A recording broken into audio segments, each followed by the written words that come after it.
काशी को लेकर बनारसियों के मन में एक धारणा है और जो लोग भी बनारस के रहने वाले हैं उनको यह पता होगा कि विश्वासी लोग यह मानते हैं कि काशी शिव के त्रिशूल पर टिकी हुई है। एक ऐसी नगरी जो पूरी दुनिया के प्रलय के बावजूद बची रह सकती है। काशी अधिक पुरानी है या इतिहास, इसके बारे में बहुत सारे प्रश्न होते रहते हैं। उसी काशी का इन दिनों परिष्कार हो रहा है, परिमार्जन हो रहा है, शहरीकरण हो रहा है। उस काशी को सुधारने की कोशिश हो रही है। उस सुधार में काशी क्या कुछ खो रही है, क्या कुछ पा रही है, क्या वाकई काशी के रहन सहन में जो बदलाव हो रहा है, जो शहर में बदलाव हो रहा है, जो सड़कें बन रही हैं, जो वहाँ भवन बन रहे हैं, जिस तरह के मंडप बन रहे हैं, जिस तरह की संस्थाएं बन रही हैं, जिस तरह से घाटों का सौंदर्यीकरण हो रहा है, क्या वह वाकई विकास का परिचायक है या उससे कुछ और भी प्रभावित हो रहा है? मैं बताऊंगा किसी एक पुस्तक के माध्यम से, क्योंकि उस पुस्तक में इसी तरह के प्रश्न उठाए गए हैं। हालांकि यह पुस्तक किसी एक वर्ग विशेष पर किए गए शोध पर आधारित है। नमस्कार, आप देख रहे हैं साहित्य तक के बुक कैफे का एक दिन एक किताब कार्यक्रम। मैं हूं जयप्रकाश पांडे और आज मैं जिस पुस्तक के साथ उपस्थित हूं उसका नाम है मिजाज ए बनारस। बनारस के बुनकरों पर आधारित यह पुस्तक है। बसंती रामन ने इसे लिखा है। बसंती रामन ने स्नातक और स्नातकोत्तर की पढ़ाई मुंबई विश्वविद्यालय से यानी बॉम्बे विश्वविद्यालय से की है। समाजशास्त्र विभाग से उन्होंने शोध के डिग्री हासिल की। 2010 तक वे दिल्ली स्थित महिला विकास अध्ययन केंद्र में प्रोफेसरियल फेलो रही और अभी भी मानद रूप से जुड़ी है। बनारस के बुनकरों पर उन्होंने वर्ष 2000 में एक क्षेत्रीय अध्ययन शुरू किया और उसके आधार पर अंग्रेजी में उनकी 3 किताबें आई। यह पुस्तक उसी खंड का हिस्सा है और मिजाज बनारस में बसंती रामन जो है वह इस बात का प्रयास करती हैं कि बनारस को बुनकरों की दृष्टि से, उनके कामकाज की स्थिति की दृष्टि से, उनकी वर्तमान स्थिति की दृष्टि से, उनके जीवन में आई हुई चुनौतियों और बदलाव की दृष्टि से और विशेषकर महिलाओं के बीच जो बुनकर महिलाएं रही हैं या जो बुनकरों का परिवार रहा है, उनके जीवन में जो कुछ विसंगतियां वर्ष 2000 के बाद एक तरह से आई हैं, उनके बारे में आधुनिकता ने किस तरह से बनारस के बुनकर समाज को प्रभावित किया है उसको समझने की कोशिश की जानी चाहिए। उनका ये तर्क है कि सामान्य तौर पर यह माना जाता है कि मुस्लिम समुदाय पर पड़े हुए प्रभाव को समझने की जिम्मेदारी जो है मुस्लिम समाजशास्त्रियों और बौद्धिकों की है, मुस्लिम प्राध्यापकों और शोधकर्ताओं की है। उनका कहना है कि ये दृष्टि गलत है। दरअसल हमें अल्पसंख्यक बहुसंख्यक की बजाय एक मनुष्य को उसी इकाई के रूप में समझना चाहिए और उसी के आधार पर अध्ययन करना चाहिए। बसंती रामन ने इसीलिए बुनकरों को अपने अध्ययन का केंद्र बनाया। उनका कहना है इस अध्ययन के साथ साथ वो बनारस को समझने की कोशिश कर रही थी कि जो बनारस की गंग जमुनी तहजीब जो हम कहते हैं वह दरअसल उसमें बुनकरों की क्या भूमिका थी। ये हमें यह भूलना नहीं चाहिए कि काशी के प्रख्यात संत कबीर जो है वह जुलाहा यानी बुनकर परिवार के थे।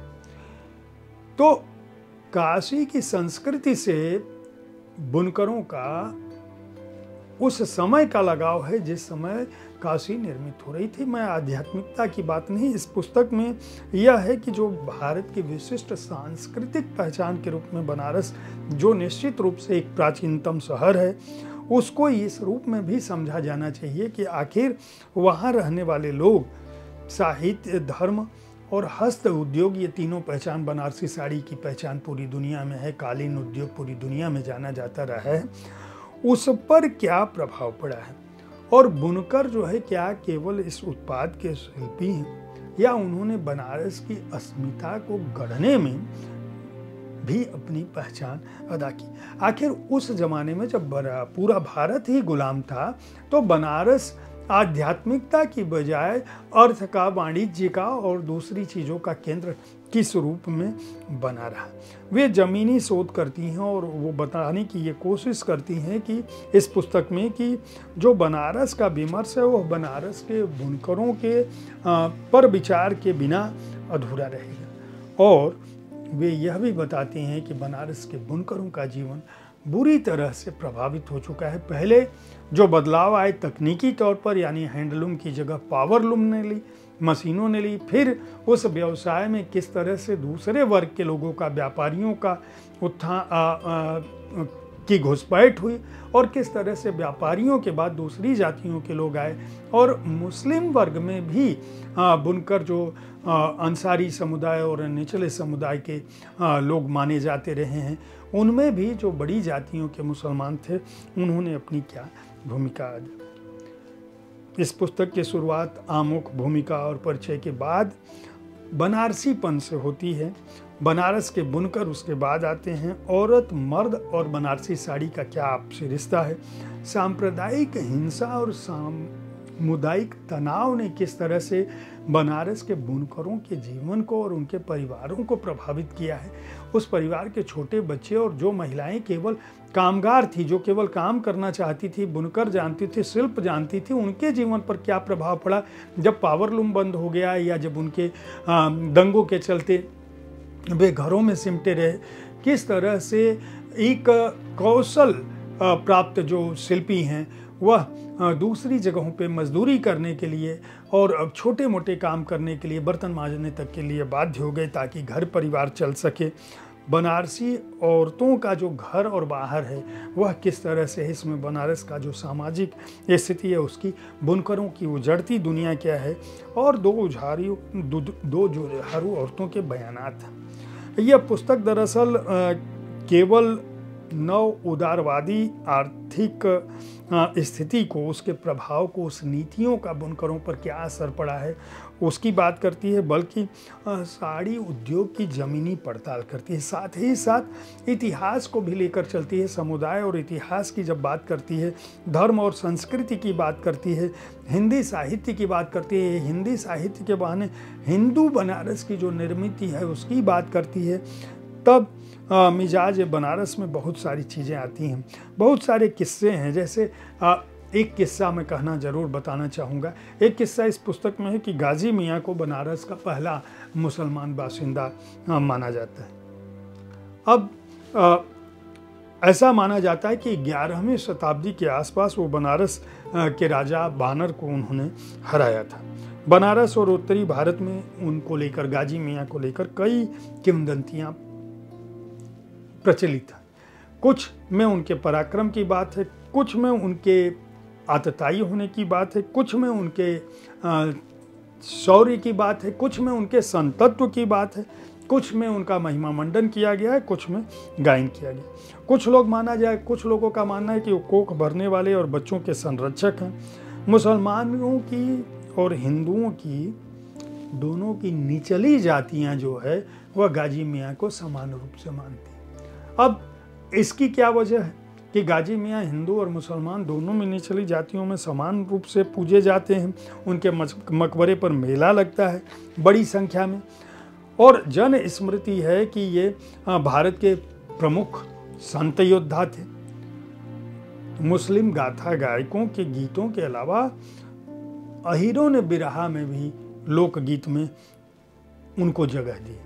आखिर गाजी मियाँ का आख्यान क्या है, वो क्यों अविवाहित थे, उनकी शहादत और गायों को राजा के चंगुल से छुड़ाने यानी गौ रक्षा के क्षेत्र में भी गाजी मियाँ की भूमिका क्यों थी। यह पुस्तक उनसे जुड़ी जन श्रुतियों, धार्मिक और इसी तरह के बहुत सारे किस्से हैं, जिसमें यह पुस्तक बताती है कि दरअसल हिंदुओं का मक्का होने के साथ साथ किस तरह से जीवन श्रृंखला में, जीवन यापन के क्षेत्र में, समुदाय के क्षेत्र में लोग एक दूसरे से इस तरह से जुड़े थे कि उनके बीच पहचान का संकट नहीं था।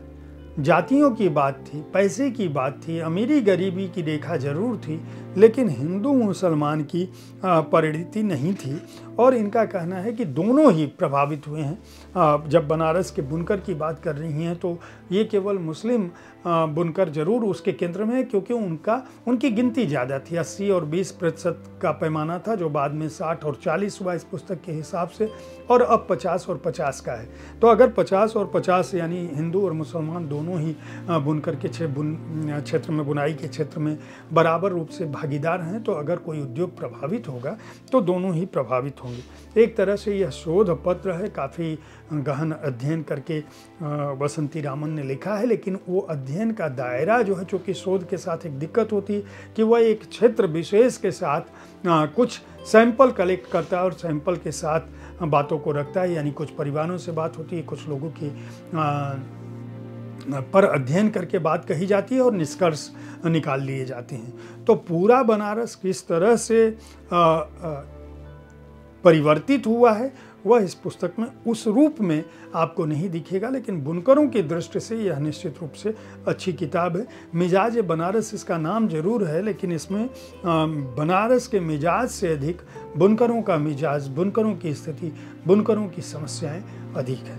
अगर आप बनारस के इस रूप को समझना चाहते हैं और पढ़ना चाहते हैं तो इस पुस्तक को, जो समाजशास्त्र, संस्कृति और आर्थिक मामले तीनों का प्रतिनिधित्व करती है, तीनों ही मामलों को देखती है, खरीद कर पढ़ सकते हैं। सेतु प्रकाशन ने इस पुस्तक को प्रकाशित किया है। मूल्य इसका 450 रुपये है और पृष्ठ संख्या है 360। उम्मीद है साहित्य तक का यह एपिसोड आपको पसंद आया होगा। इस कार्यक्रम में आप किस तरह की पुस्तकों की चर्चा चाहते हैं उसके बारे में अपनी राय से अवगत कराना ना भूलें। हमारी कोशिश होती है कि विविध विधाओं की पुस्तकों के साथ आपके पास मैं हर दिन पहुंचूं, ताकि आप उन पुस्तकों का चुनाव कर सकें जिन्हें आप पढ़ना चाहते हैं। कल ठीक इसी समय ऐसी ही किसी एक कृति के साथ फिर मिलूंगा। देखते रहिए साहित्य तक। धन्यवाद।